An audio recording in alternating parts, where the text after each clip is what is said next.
Hello, എല്ലാവർക്കും നമസ്കാരം. ഇന്ന് നമ്മൾക്ക് താരനെ കുറിച്ച് കുറച്ച് കാര്യങ്ങൾ നോക്കാം.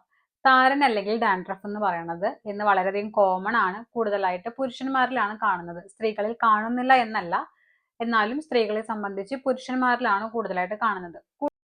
കൂടുതൽ ആൾക്കാർ ഇതിനെ ഒരു സൗന്ദര്യ പ്രശ്നം മാത്രമായിട്ടാണ് കാണുന്നത്. താരൻ ഒരുപാട് കൂടി കഴിഞ്ഞാൽ നമ്മൾക്ക് പിരികത്തിന്റെ മുകളിൽ, അതുപോലെ കൺപീലിയില്, ചില ആൾക്കാരുടെ ചെവിയുടെ ബാക്കിലൊക്കെ ചൊറിഞ്ഞു പൊട്ടാം. ഈ താരൻ എന്നുകൊണ്ട് ഉദ്ദേശിക്കുന്നത് നോർമൽ ആയിട്ട് തന്നെ നമ്മുടെ സ്കാൽപ്പിൽ, അതായത് തലയോട്ടിലെ കോശങ്ങൾ ഇളകി പോകാറുണ്ട്.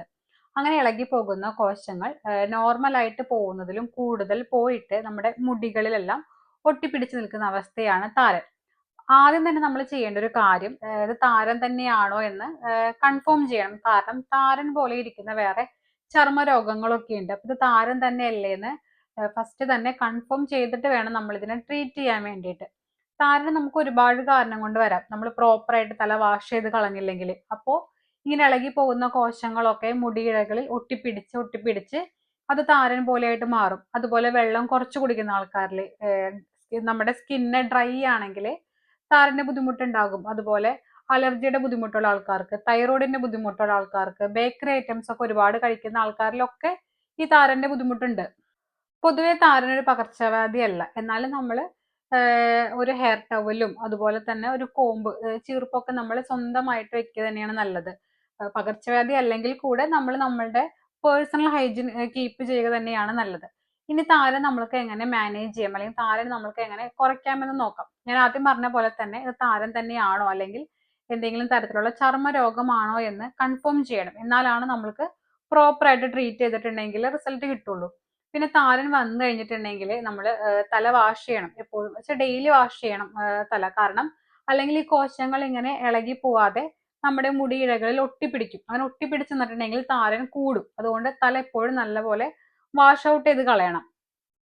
താരൻ കുറയാൻ വേണ്ടിയിട്ട് നമുക്ക് നാച്ചുറൽ ആയിട്ട് തന്നെ ചെയ്യാൻ പറ്റുന്ന കുറച്ച് കാര്യങ്ങളുണ്ട്. അതിലൊന്നാണ് ഉലുവ. നമുക്ക് തലേ ദിവസം വെള്ളത്തിൽ ഉലുവ ഇട്ട് വെക്കുക. എന്നിട്ട് പിറ്റേ ദിവസം ആകുമ്പോൾ അരച്ച് പേസ്റ്റ് ആക്കിയിട്ട് നമ്മുടെ തലയിൽ തേച്ച് പിടിപ്പിക്കാവുന്നതാണ്. ഒരു 20 മിനിറ്റ് ഒക്കെ തേച്ച് പിടിപ്പിക്കാം. എന്നിട്ട് നമുക്ക് വാഷ് ചെയ്ത് കളയാം. പിന്നെ താരൻ വന്നു കഴിഞ്ഞിട്ടുണ്ടെങ്കിൽ ഇപ്പോൾ ഒരുപാട് ആന്റി ഡാൻഡ്രഫ് ഷാമ്പു ഒക്കെ അവൈലബിൾ ആണ്. അപ്പോൾ നമ്മുടെ സെൻസിറ്റീവ് സ്കിൻ ആണോ അല്ലെങ്കിൽ ഏത് ടൈപ്പ് സ്കിൻ ആണെന്ന് നോക്കിയിട്ട് മൈൽഡ് ആയിട്ടുള്ള ഒരു ഷാമ്പു യൂസ് ചെയ്യാം. അതുപോലെ ചെമ്പരത്തി താളി നല്ലതാണ്. ടീ ട്രീ ഓയിൽ അതൊക്കെ നമ്മൾ തലയിൽ തേക്കുന്നത് നല്ലതാണ്.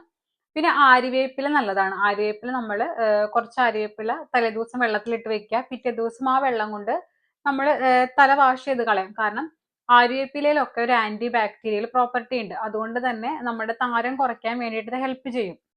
പിന്നെ മുട്ടയുടെ വെള്ള. മുട്ടയുടെ വെള്ള വളരെ നല്ല കണ്ടീഷണർ ആണ്. മഞ്ഞ് എടുക്കേണ്ട. മഞ്ഞ് എടുത്തു കഴിഞ്ഞാൽ സ്മെല്ല് ഉണ്ടാകും. അതുകൊണ്ട് മുട്ടയുടെ വെള്ള ഒന്നോ രണ്ടോ മുട്ടയുടെ വെള്ളം എടുക്കുക. അത് അരച്ച് ഇങ്ങനെ പതപ്പിച്ച് അതും നമുക്ക് തലയോട്ടിൽ തേച്ച് പിടിപ്പിച്ചിട്ട് കഴുകി കളയാവുന്നതാണ്.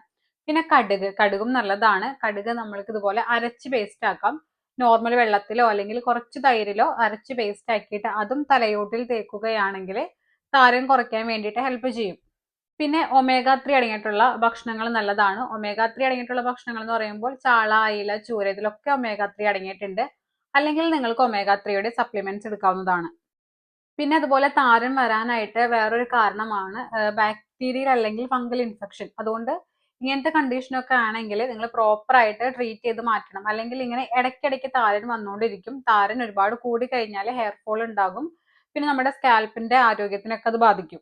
പിന്നെ അതുപോലെ കഞ്ഞിവെള്ളം നല്ലതാണ്. കഞ്ഞിവെള്ളം നമ്മുടെ തലേ ദിവസത്തെ കഞ്ഞിവെള്ളം ഉണ്ടാവില്ലേ, അത് ലേശം പുളിച്ച കഞ്ഞിവെള്ളം ആണെങ്കിൽ അതുകൊണ്ട് തല വാഷ് ചെയ്യണത് വളരെയധികം നല്ലതാണ്. അതുപോലെ തൈര്. തൈര് നമ്മൾക്ക് ഉള്ളിലേക്ക് കഴിക്കാം. കാരണം തൈര് നല്ലൊരു പ്രോബയോട്ടിക് ആണ്. ഈ താരൻ എന്ന് പറയുന്നത് നമ്മുടെ ഗട്ട് ഹെൽത്ത് ആയിട്ട് കുറച്ചൊക്കെ റിലേറ്റഡ് ആണ്. അതുകൊണ്ട് തന്നെ നമ്മളുടെ കുടലിന്റെ ആരോഗ്യം മെച്ചപ്പെടുത്താൻ വേണ്ടിയിട്ട് കൂടെ നോക്കണം. അതിന് വേണ്ടിയിട്ട് നമുക്ക് തൈര് കുടിക്കാവുന്നതാണ്. സംഭാരം കുടിക്കാവുന്നതാണ്. പഴങ്കഞ്ഞി ഇതൊക്കെ ഒരുപാടായിട്ട് പ്രോബയോട്ടിക് അടങ്ങിയിട്ടുണ്ട്. അതുകൊണ്ട് അതൊക്കെ നിങ്ങൾക്ക് കഴിക്കാവുന്നതാണ്. പിന്നെ വെള്ളം നന്നായിട്ട് കുടിക്കണം. അതുപോലെ ഫ്രൂട്ട്സ് നന്നായി കഴിക്കണം. വെജിറ്റബിൾസ് നന്നായി കഴിക്കണം. പിന്നെ ബേക്കറി ഐറ്റംസ്, എണ്ണക്കടികൾ, ഓയിൽ അടങ്ങിയിട്ടുള്ള ഭക്ഷണങ്ങളൊക്കെ പരമാവധി കുറയ്ക്കണം. പിന്നെ പേഴ്സണൽ ഹൈജീൻ അത് വളരെ ഇമ്പോർട്ടന്റ് ആയിട്ടുള്ള ഒന്നാണ്. നമ്മുടെ തലയിൽ താരം വന്നു കഴിഞ്ഞിട്ടുണ്ടെങ്കിൽ തല വാഷ് ചെയ്യാതിരിക്കരുത്. തല വാഷ് ചെയ്ത് ആ താരനെ ഇളക്കി കളയണം. അതിന് വേണ്ടിയിട്ട് ഞാൻ ഈ പറഞ്ഞിട്ടുള്ള നാച്ചുറൽ ആയിട്ടുള്ള കാര്യങ്ങളൊക്കെ നിങ്ങൾക്ക് ഉപയോഗിക്കാവുന്നതാണ്.